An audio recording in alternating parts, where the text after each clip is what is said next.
ហេតុអ្វីបានជាមុំនៅលើកម្មវិធី Code Doc អបបែបនេះនៅសាលារៀនខ្ញុំបានរៀនថាអ្នកអាចបង្កើតត្រីកោណសម្បត្តិដោយគ្រាន់តែមានមុំ60ដឺក្រេ3ប៉ុណ្ណោះប៉ុន្តែនៅលើកម្មវិធី Code Doc អបខ្ញុំត្រូវបត់120ដឺក្រេ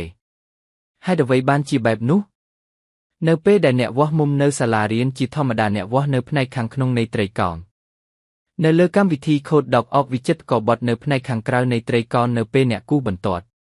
ប្រសិនបើវិចិត្រករមិនបត់ទេវិចិត្រករនឹងគូសបានមុំ180ដឺក្រេប្រសិនបើអ្នកចង់បានមុំក្នុងត្រីកោណរបស់អ្នកដែលតិចជាង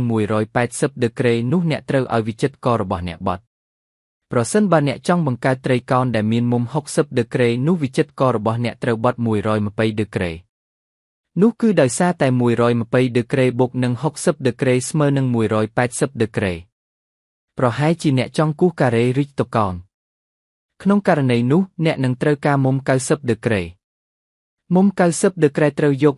180ដឺក្រេចែកជា2ស្មើគ្នាដែលមានន័យថាអ្នកនឹងត្រូវការបត់90ដឺក្រេសម្រាប់មុំ90ដឺក្រេរបស់អ្នកតើអ្នកធ្វើដូចម្តេចប្រសិនបើអ្នកចង់ឲ្យវិចិត្រកររបស់អ្នកបត់ត្រឡប់មកវិញតាមផ្លូវដែលគាត់មកក្នុងករណីនោះអ្នកនឹងត្រូវបត់180ដឺក្រេនោះនឹងបង្វិលវិចិត្រកររបស់អ្នកត្រឡប់ក្រោយហើយបញ្ជូនគាត់ត្រឡប់ទៅទីដែលផ្ទុយវិញ